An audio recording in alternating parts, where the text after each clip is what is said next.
आप सभी लोगों का हमारे चैनल में स्वागत है। मैं लेकर के आया हूँ हिस्ट्री के 25 क्वेश्चन जो बहुत ही इम्पोर्टेंट है, जो किसी ना किसी यूपीएससी, पीसीएस यानी कि यूके पीसीएस, बिहार पीसीएस यानी कि सभी स्टेट के पीसीएस से क्वेश्चन पूछे गए हिस्ट्री से संबंधित।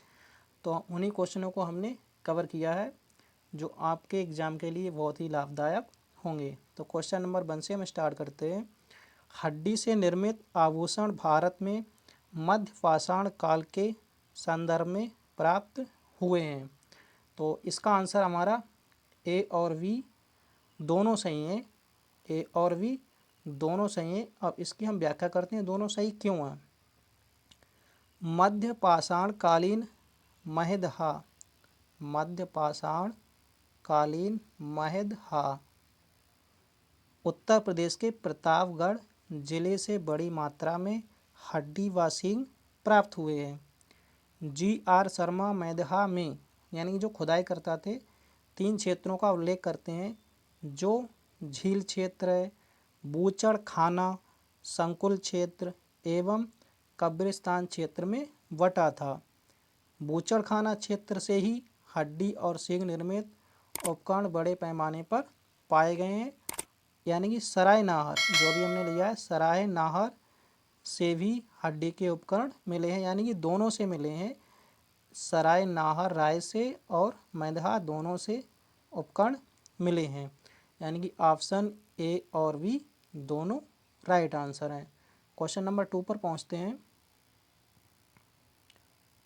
क्वेश्चन नंबर 2 है हमारा, निम्न में से किस एक पुरा स्थल से पाषाण संस्कृति से लेकर हड़प्पा सभ्यता तक के सांस्कृतिक अवशेष प्राप्त हुए हैं। तो क्वेश्चन नंबर 2 का हमारा आंसर है बी, मेहरगढ़ से।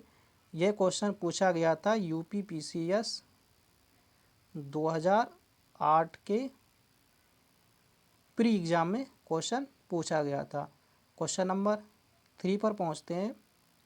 नबदा टोली का उत्खनन किसने किया था। नबदा टोली का उत्खनन किसने किया था। Option C is right answer, यानी कि बी.एस. वांकड़ ने। इस क्वेश्चन की व्याख्या कर लेते हैं। नबदा टोली मध्य प्रदेश का उत्खनन दक्कन कॉलेज के पूना के प्रोफेसर एच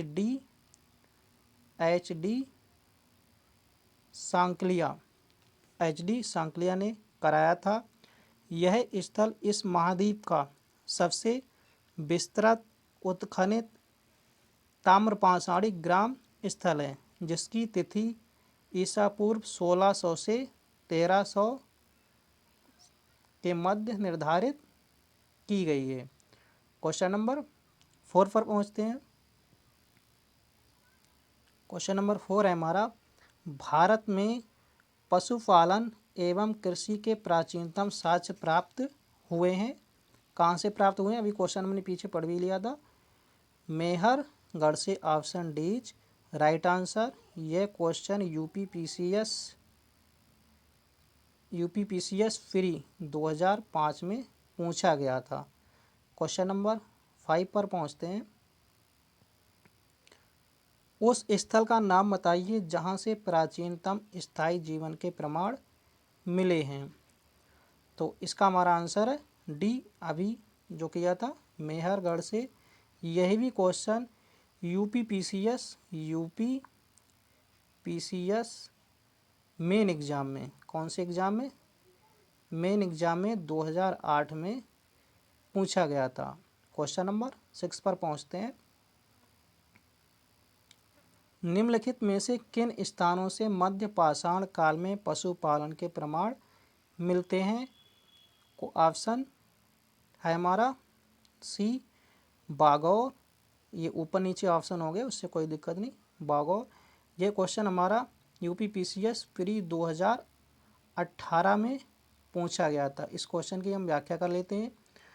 पशुपालन के प्राथमिक साक्ष्य मध्य प्रदेश में होशंगाबाद के निकट आदमगढ़ में, कहाँ, आदमगढ़ में पुरा स्थल और राजस्थान के भीलवाड़ा जिले में स्थित बागौर से मिलते हैं। क्वेश्चन नंबर 6 पर पहुंचते हैं। निम्नलिखित में से किसको चाल कोलिथिक युग भी कहा जाता है? तो क्वेश्चन नंबर 7 का हमारा आंसर है सी, ताम्रपाषाण युग को चाल कोलिथिक युग भी कहा जाता है। Option C is right answer. यह क्वेश्चन बिहार पीसीएस के प्री 2000 सन 2000 में पूछा गया था। क्वेश्चन नंबर 8 पर पहुंचते हैं। ताम्रश्म काल में महाराष्ट्र के लोग मृतकों को घर के फर्श के नीचे किस तरह रखकर दफनाते थे? तो क्वेश्चन नंबर 8 का हमारा आंसर है उत्तर से दक्षिण की ओर। उत्तर से दक्षिण की ओर। यह क्वेश्चन यूपी पीसीएस के प्री 1997 में पूछा गया था। क्वेश्चन नंबर 9 पर पहुंचते हैं। भीम बेटका को किसने खोजा था? भीम बेटका को किसने खोजा था? तो option C is right answer. Doctor Vishnudhar Wakankar ने खोजा था। यह क्वेश्चन एमपी पीसीएस यानी कि मध्य प्रदेश पीसीएस के प्री एग्जाम में 2020 में क्वेश्चन पूछा गया था। क्वेश्चन नंबर 10 पर पहुंचते हैं। भीमबेटका की गुफाएं कहाँ स्थित हैं? भीमबेटका की गुफाएं कहाँ स्थित हैं? तो क्वेश्चन नंबर 10 का हमारा आंसर है डी, अब्दुल्लागंज रायसेन में। अब्दुल्लागंज रायसेन में।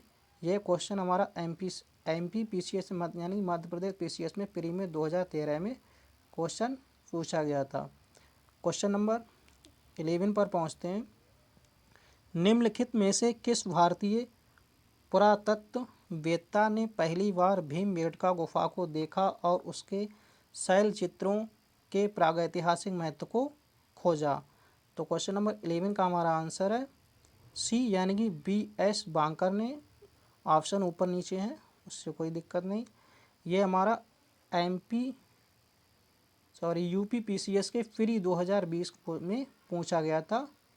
यूपी पीसीएस फ्री के 2020 में क्वेश्चन पूछा गया था। इस क्वेश्चन की हम व्याख्या करते हैं। मध्य प्रदेश के रायसेन जिले में, कहाँ? मध्य प्रदेश के रायसेन जिले में स्थित भीमबेटका प्रागैतिहासिक शैल चित्र कला का श्रेष्ठ उदाहरण है। इसकी खोज वर्ष 1957 में BS बांकर ने की थी। क्वेश्चन नंबर 12 पर पहुंचते हैं। राख का टीला निम्नलिखित किस नवपाषाणिक स्थल से संबंधित है? तो क्वेश्चन नंबर 12 का हमारा आंसर है वी यानी कि Sagan Kallu. Option B is right answer.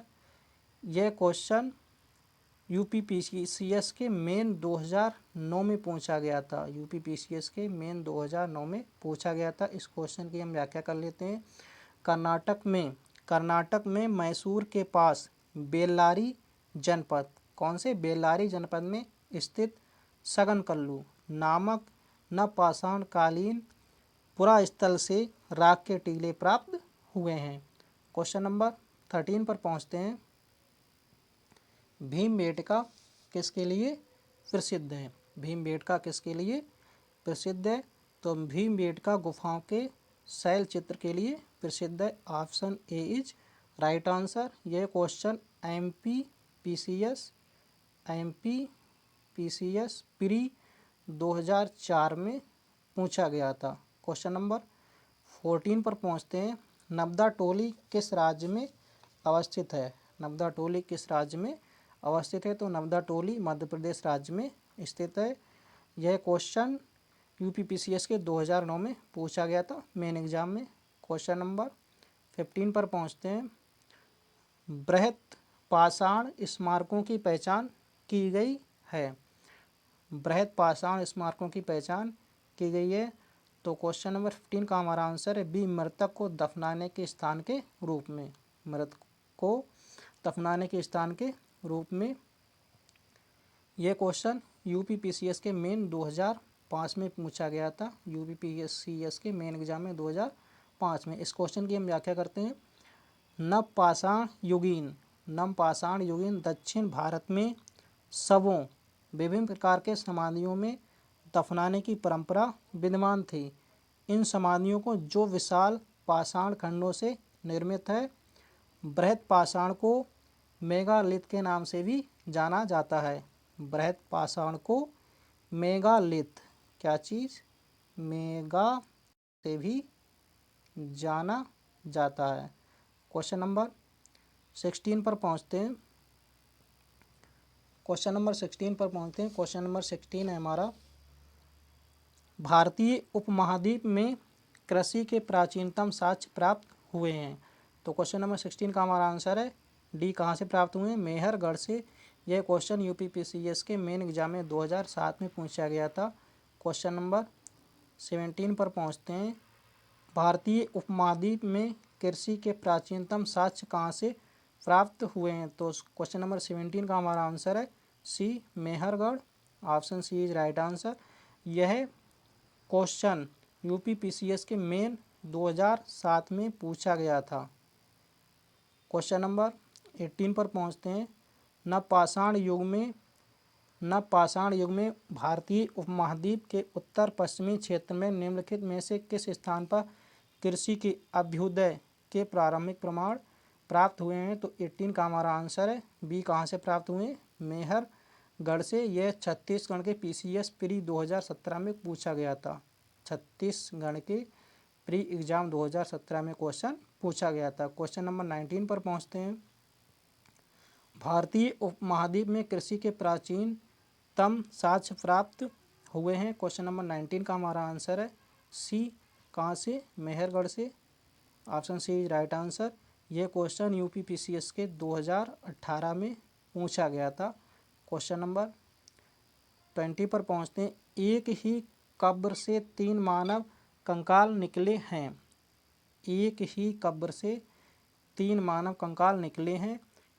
इस क्वेश्चन का हमारा आंसर है ऑप्शन बी। कहाँ से? दमदमा से। इस क्वेश्चन की हम व्याख्या कर लेते हैं। मध्य गंगा घाटी के प्रतापगढ़ जिले में स्थित सराय नाहर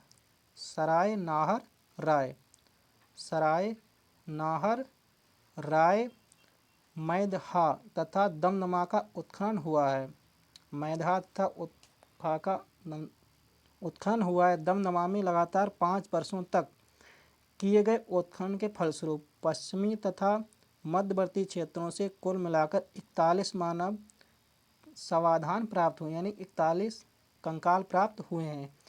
इन समाधानों में से 5 समाधान युग्म समाधान हैं, यानी 5 जो जोड़े थे वो 2-2 लोग थे, 2-2 लोगों को दफनाया गया था। और एक समाधान में 3 मानव कंकाल, यानी कि एक ही में 3 मानव कंकाल एक साथ दफनाए हुए थे। शेष समाधान, यानी शेष जो सब थे वो एक एक कंकाल मिले थे। कैसे? एक एक। क्वेश्चन नंबर 21 पर पहुँचते हैं। खाद्यान्नों की कृषि सर्वप्रथम प्रारंभ हुई थी। तो 21 का हमारा आंसर है ए, नवपाषाण काल में। Option A is right answer.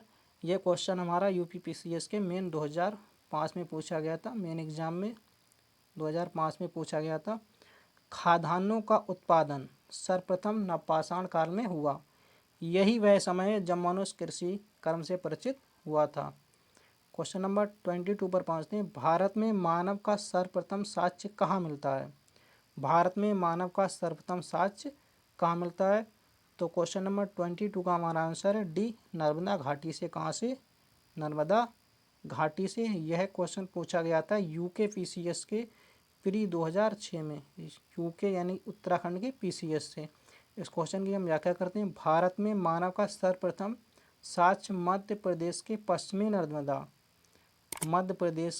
पश्चिमी नर्मदा क्षेत्र में अवस्थित हथनौरा नामक पुरास्थल से प्राप्त हुआ। इसकी खोज पुरातत्वविद अरुण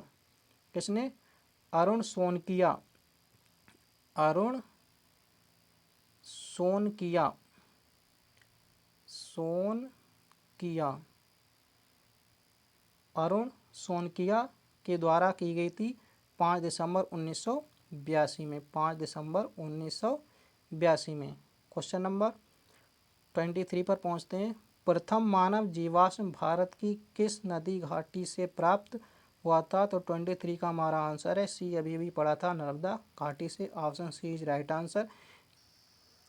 क्वेश्चन 24 है हमारा, मानव द्वारा सर्वप्रथम प्रयुक्त अनाज था? ऑप्शन सी ऊपर नीचे, ऑप्शन सी हमारा है जौ। इस क्वेश्चन की हम व्याख्या कर लेते हैं। आधुनिक मानव ने समाज द्वारा मुख्य रूप से 8 खाद्यान्न अनाजों का उपयोग किया गया था, जिसमें पहली थी जौ, दूसरी गेहूँ, चावल, मक्का, बाजरा, सोरघम, राई एवं जई। लेकिन वैश्विक दृष्टि से मानव सर्वप्रथम अनाज के रूप में जौ का ही उपयोग किया। Option C is right answer. Question number 25 पर पहुंचते हैं। उत्खनित प्रमाणों के अनुसार पशुपालन का प्रारंभ हुआ था?